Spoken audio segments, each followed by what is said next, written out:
So that first piece that we played to open our video today was Sonata from Die Bankelsangerlieder. It was written all the way back in the 17th century, so a piece that's really old, but something that we really enjoy playing together.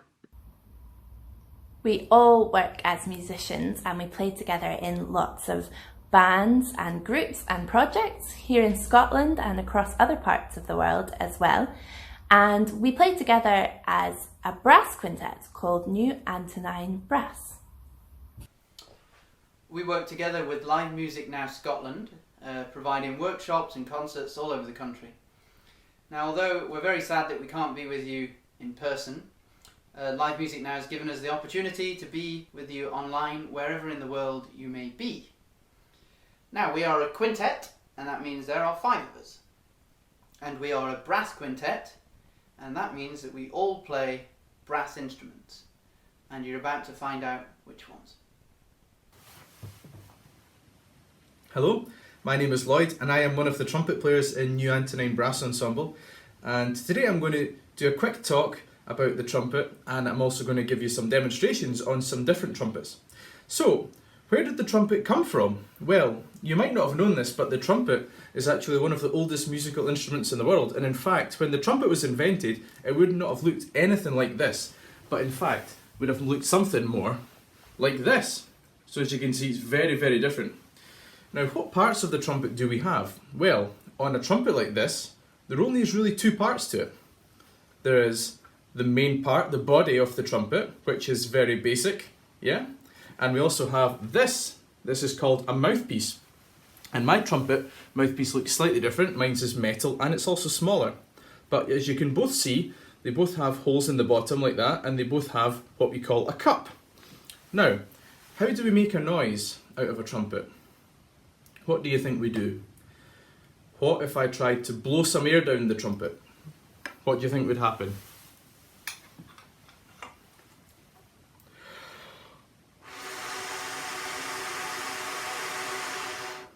There we go. So you can hear some noise, but it's not a trumpet noise, is it? It's just air flowing through the instrument and coming out the other end. This end is called the bell. So what do you think we need to do in order to get a nice big trumpet sound? Well, I'll tell you what we need to do. We need to take our lips, I'll come in close so you can see. We need to take our lips and we need to buzz them together like this. And when you do that into a mouthpiece, it sounds something like this.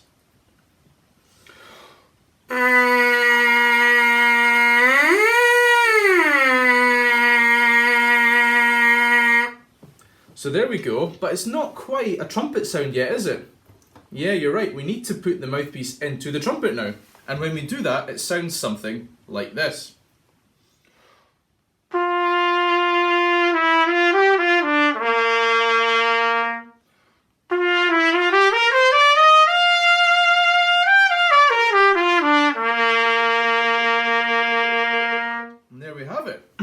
So I'm going to go back and talk a wee bit about the very first trumpets that I told you about at the start. And I'm going to come back to this one, the nice big red one.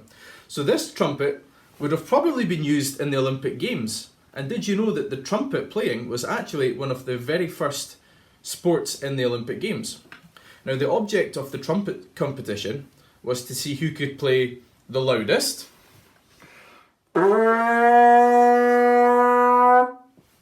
who could play the quickest, and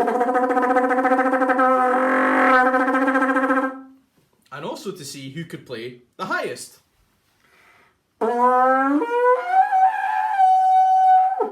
Just like that. I wouldn't have been very good at the Olympic Games. And as we can see here, I have a metal version of that kind of trumpet. There we go, that looks more like a trumpet, doesn't it? And it sounds like this.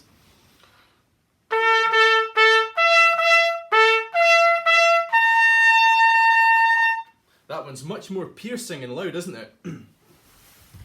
Now, over the years and over the centuries, the trumpet evolved and we gained these. Now, you might call these buttons. I've heard people call them buttons before, but these are actually called valves. And what these do is, these direct the air from here, the mouthpiece, down here, along here. It's just like driving along a road. You can make a turn here, And then from here, the air gets directed into the valves, and depending on which valve I push down, the air goes into the different valves and it flies out this end and comes out the bell. I'll give you a demonstration.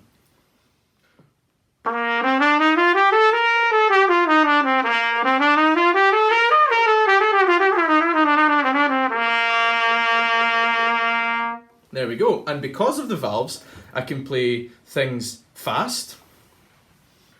Or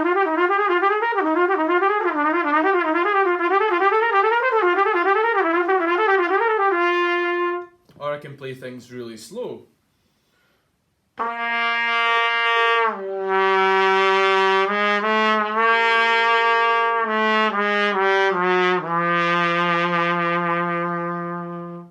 Just like that. Now, you might have thought that that last piece of music I played maybe sounded a wee bit like jazz.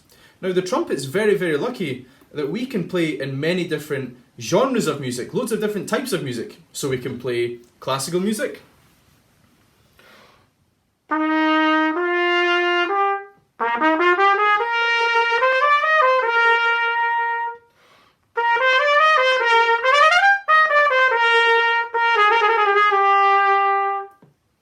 We can play jazz.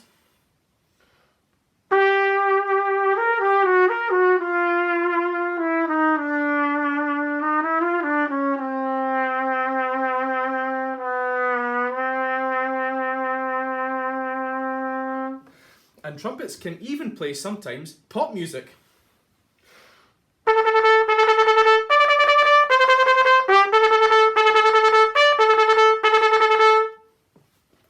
So there are many different things the trumpet can do, and we're very lucky that we can do all these things, because once upon a time we could definitely not play these kind of things.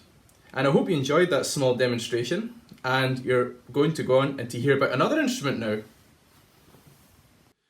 Hi guys, so my name is Mark and I'm the other trumpet player in New Antonine Brass Quintet.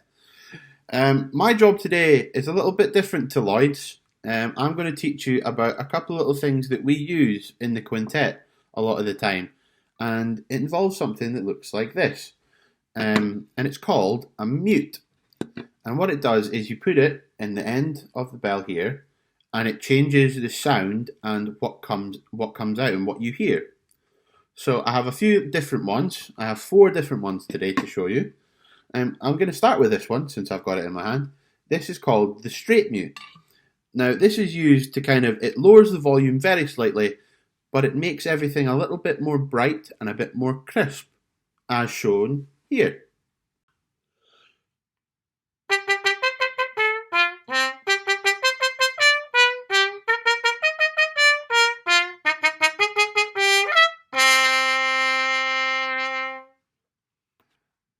I'm then going to move on to what some of you wear probably on a daily basis, but something that you never thought would be used when playing a trumpet or a brass instrument, and that is a hat. So what we call these are felt crowns, and they can be used in a jazzy sense because it gives a kind of muffled sound. Now you've heard what we sounded like at the beginning of the video playing Die Bankel Sangerlieder. So this is just a little excerpt from a piece by Gershwin.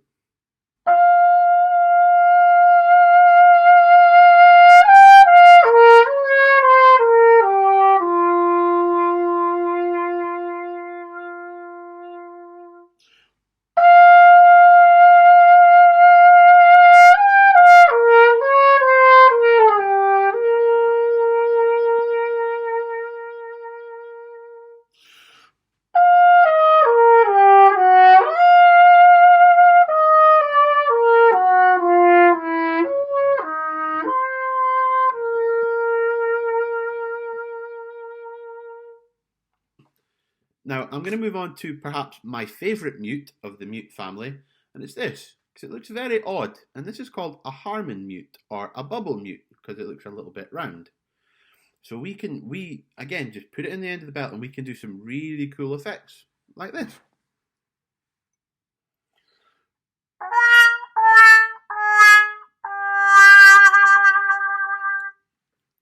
And it's a very fun mute to use. We use that quite often in the quintet, especially for jazz music. And I live in a flat, so I have a lot of neighbours. So this mute is very important to me. And this is called a practice mute. As you can see, it's branded, oh, it's upside down, shh, mute. So it just makes everything that you play really quiet. And it means practicing when you live in a flat is very, very useful. And it's good for playing very quiet music, as shown here.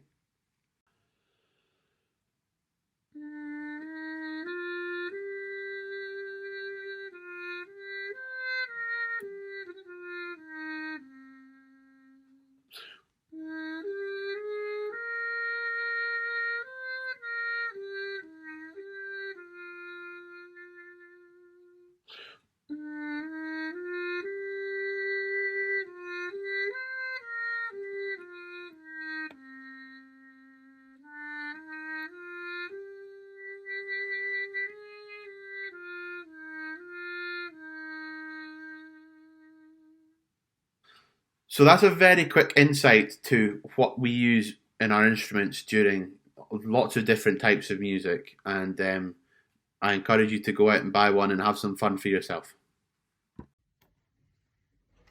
Hello, my name is Hayley and I play the French horn. Like the other instruments in the group, I play by buzzing into a mouthpiece, like this. I then put that into my horn and I do the exact same thing. And that's how I make a sound. The French horn is very special because it has lots and lots of tubing, as you can see, and it's all wound up into the instrument. If I was to unravel all of the tubing and lay it along the floor, it would be about 18 to 20 feet, which is the same size as an adult giraffe or nearly as long as a London bus. And because I have all of this tubing, I can play more notes than the other instruments in the group. So I can play really, really low.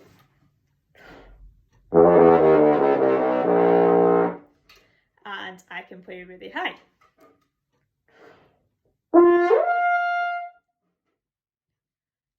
So the horn didn't always look like this, as it does today. It started off as it was a lot smaller and it was just played with one hand on horseback as a hunting instrument, and it would have sounded something like this. And they would have played it when they were out hunting. But then as they wanted to use the horn in more things, they invented a new one, and it looked something similar to this. So it had a bell like this, but it didn't have valves like this one does. And it could play more notes than the hunting horn.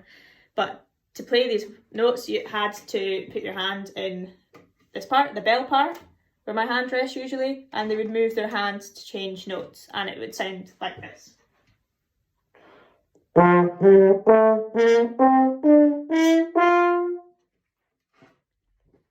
And then this horn was invented. They invented the valves, and that means you can play even more notes, so it sounds like this.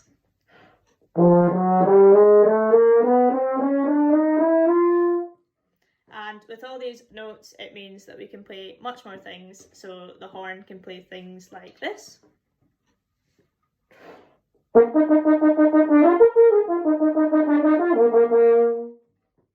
it can play more lyrical things like this.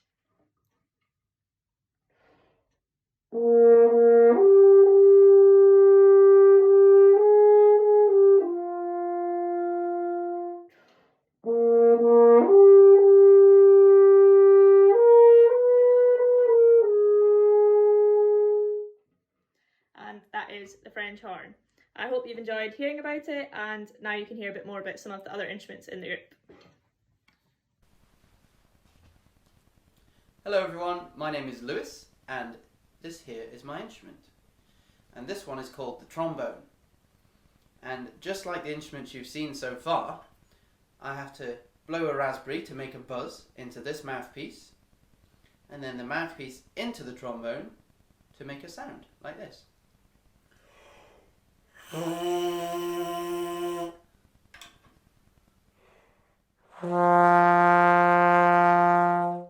Just like that. Now what we haven't discussed yet is a word called dynamics. See if you can remember that word for me. Dynamics. And what dynamics are is it's the difference in volume. So we play loud or we play soft. Like this.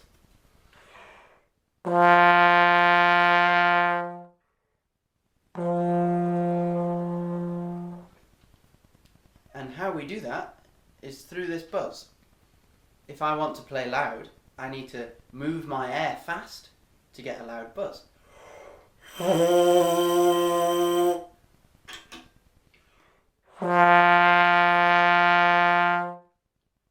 And if I want to play quietly, I have to move the air slowly to make a quiet buzz.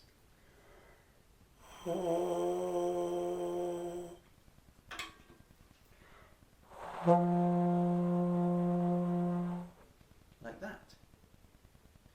And in a few minutes' time, I'm going to play you a piece of music that uses the loud dynamic and the soft dynamic. But it's also going to show off something that's quite unique to the trombone.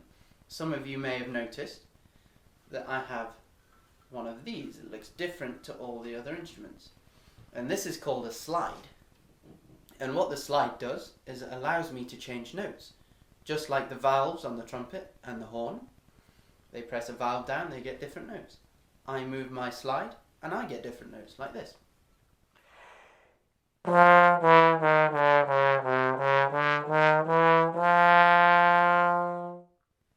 And the slide has 7 positions. 7. Remember that for me as well. There's a quiz coming at the end. And with the slide, we can actually join all the notes together, slide between them like this. And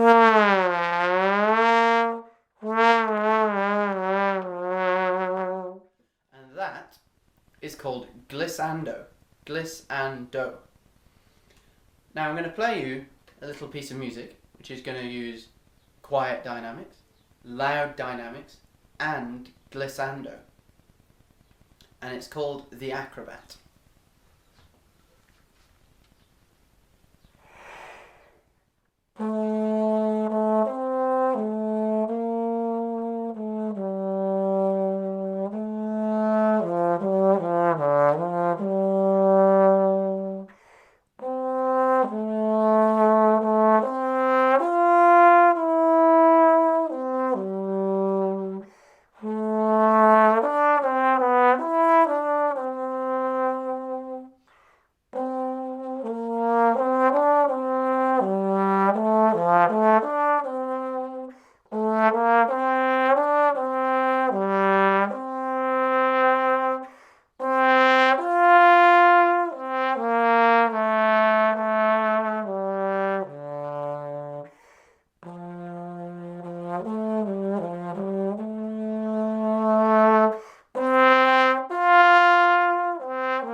There we go. Before I move on, what is this called? This bit I'm moving is called the slide. And it has how many positions, how many different places for me to stop where the notes are? 7. Fantastic. 7 different positions. And what is it called when I slide between the notes like this? It's called glissando. And finally, when we play loud or quiet, they are called dynamics. Well done, everyone. Now, onto the biggest instrument. My name's Danielle and I play this instrument here. Now, does anybody know what this instrument might be called? Shall I tell you? Okay, it's called a tuba. And you'll see that the tuba is the biggest instrument in the brass family. And it works the same as all the other brass instruments. We have all this piping that's wound round and round, and we have valves, and we have a mouthpiece to buzz the sound. But if it's the biggest instrument, do you think that it might sound higher than the other instruments or lower? So hands up at home if you think it might sound higher than all the other instruments. And hands up if you think it might sound lower. Shall we find out?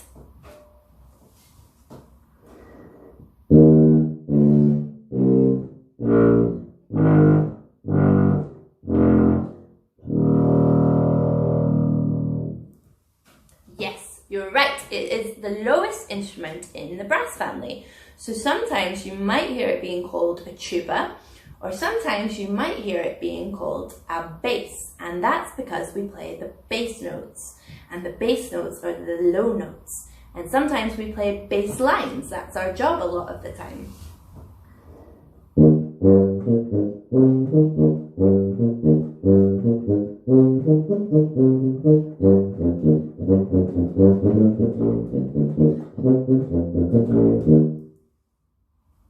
We play the bass lines. But we do loads of other things as well. Sometimes we play the melodies of songs as soloists. Sometimes we play together with a piano player as a duo. Sometimes we play in the big orchestras where we play the low notes as part of an entire section of brass instruments who make up part of the bigger orchestra. So you might hear us play something like this.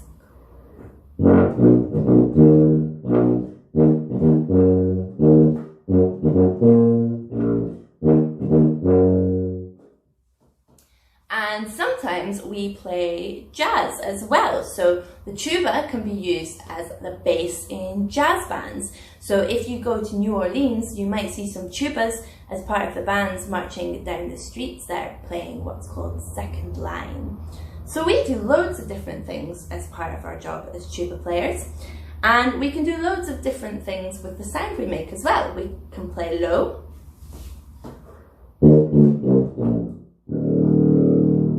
We can play higher too.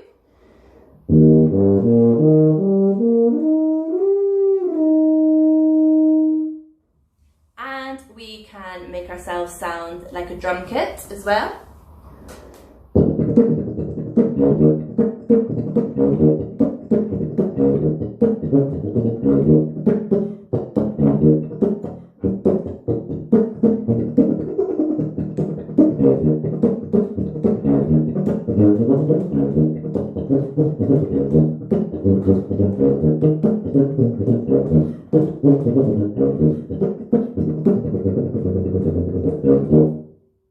And we can also sing and play at the same time.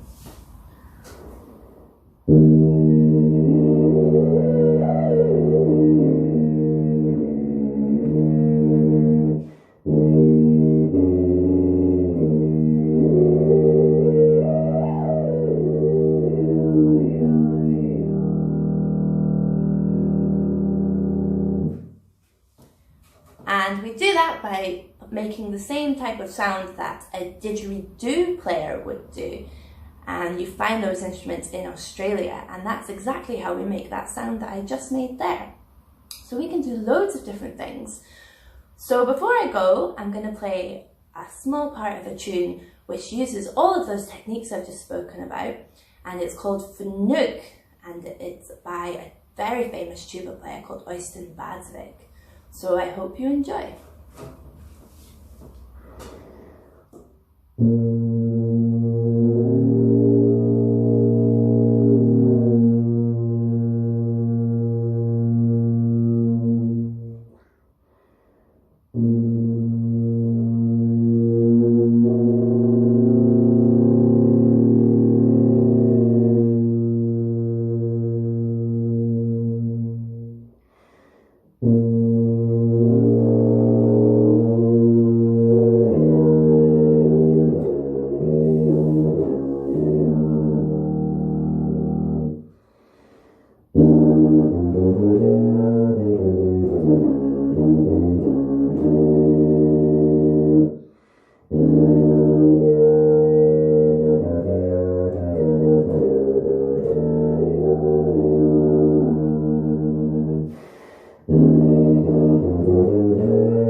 We are now going to tell the story of Goldilocks and the Three Bears, but we need your help to make it come to life. Can you go and find a teddy bear, a pillow, a bowl and a wooden spoon, and some sticks or clothes pegs? And if you need to ask an adult for help, then please do. So we don't have a teddy bear, but we have my bear slipper. We have a bowl and a wooden spoon. Make sure it's a wooden spoon, not a metal one. We have our clothes pegs, and we have a pillow. Now that we have all our objects, I want you to lay them out in front of you just like we have, and they're also ready to use now. And whenever we speak about walking, I want you to stomp on the ground like this. Yeah, well done. Whenever we mention baby bear, I want you to hold up your teddy bear. Whenever we mention beds, I want you to lie down on your pillow just like this. Whenever we mention porridge, I want you to roll your spoon around your bowl like this. And lastly, if we speak about something breaking, I want you to drop your pegs and sticks onto a hard surface just like this. And make sure that you can ask an adult where you can drop them, because we don't want you getting in trouble. Now we have all of our actions, we want to introduce our characters and show you how we can use music to make them come to life. Firstly, there's Goldilocks. She's a young happy girl who's skipping through the forest at the beginning of the story. We wanted to create some music that makes you think of this, and this is what we call a motif. We think her motif would sound like this. Every time you hear this, you'll know that it's Goldilocks, and in the story, you can imagine a picture of her. Our other three characters are a family of bears. There's Daddy Bear, Mummy Bear, and Baby Bear, who we've already mentioned. Lloyd is going to think of a motif for each bear using different pitches. Pitch just means how high or low we play notes. For example, this is a high pitch, and this is a low pitch.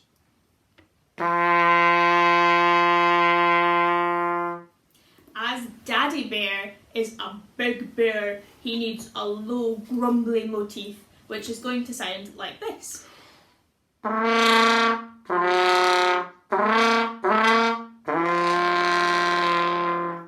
Mummy Bear is a bit smaller and less grumpy than Daddy Bear, So her motif will be a bit higher and more delicate and will sound like this. And lastly, we have Baby Bear. As Baby Bear is very small and cuddly, like the teddies you'll be holding up, his motif will be high and like a lullaby that you would sing to a baby. It's going to sound like this.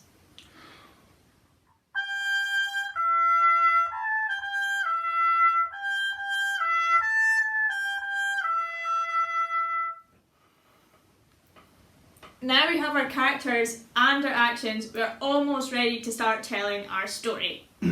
Let's have a practice first. If I were to mention porridge in the story, what would you do?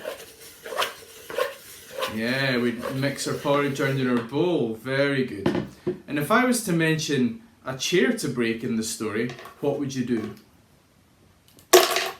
That's right, we would drop our pegs.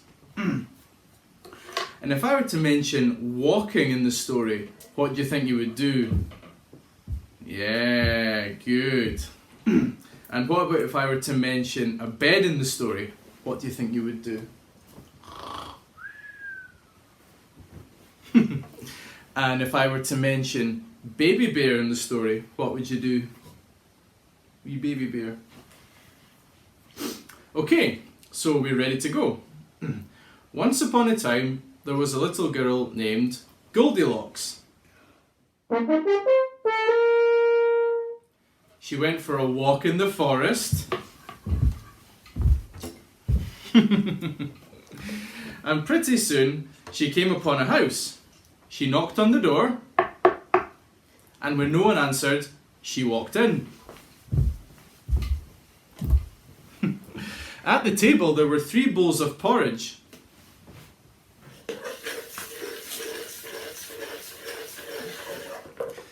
Goldilocks was very hungry. She tasted the porridge from the first bowl. "This porridge is far too hot," she exclaimed. So she tasted the porridge from the second bowl. "This porridge is too cold," she said. So she tried the last bowl of porridge. "Ah, this porridge is just right," she said happily, and she ate it all up. After she had eaten all the porridge, Goldilocks started to feel really tired.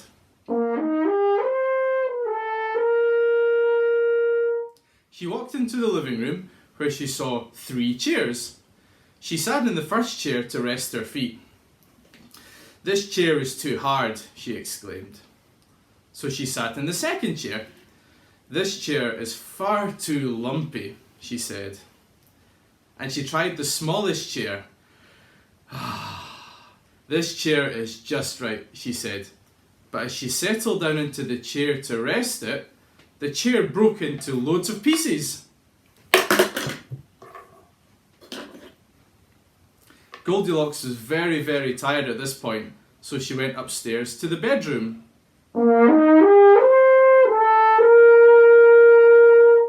She lay down on the first bed, but it was far too hard.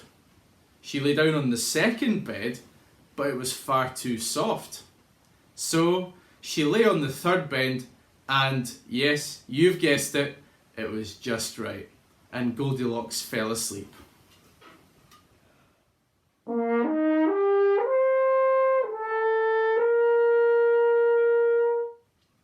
As she was sleeping, the 3 bears came home.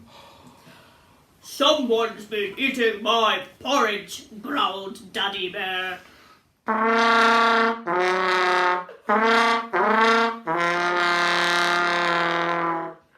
"Someone's been eating my porridge," said Mummy Bear.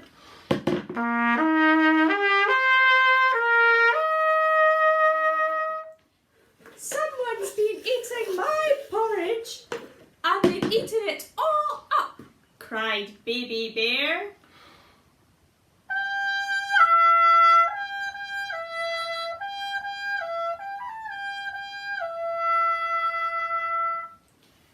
"Someone's been sitting in my chair," growled Daddy Bear.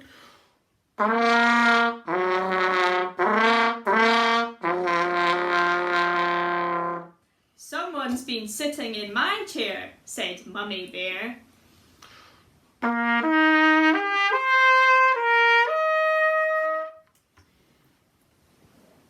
Someone's been sitting in my chair and they've broken it into pieces, cried Baby Bear.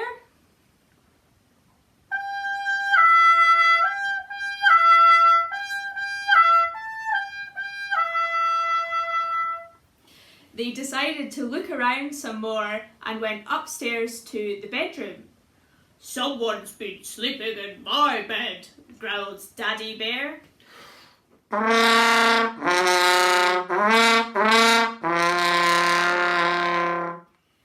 Someone's been sleeping in my bed, said Mummy Bear.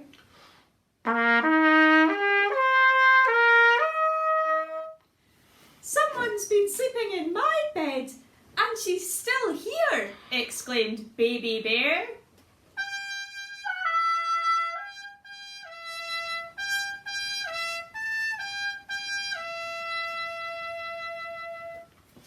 Just then, Goldilocks woke up and saw the three bears.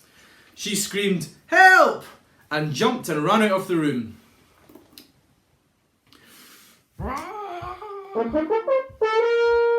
Goldilocks ran down the stairs, opened the door and ran into the forest. And she never saw the three bears again. The end. Thank you for joining in on our story and helping us with the actions. We would love to see videos of you doing your different actions or making up different motifs for the characters. You can then get an adult to send them to our Facebook page and we will pick our favourite one. So now that you've learned a bit more about what brass quintets do, what we're about, and hopefully you had a bit of fun taking part in Lloyd and Hayley's little activity. And we're going to finish this video by performing one of our favourite pieces, something completely different. We can't obviously be together just now, it's a very difficult time for everyone, but we're not going to let that stop us performing. So this is Amazing Grace, a jazzed up version by Canadian Brass, featuring Lloyd Griffin on the trumpet. We really hope to see you soon, and stay safe and stay healthy. See you later.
Thank you so much for watching and joining us today for this online workshop.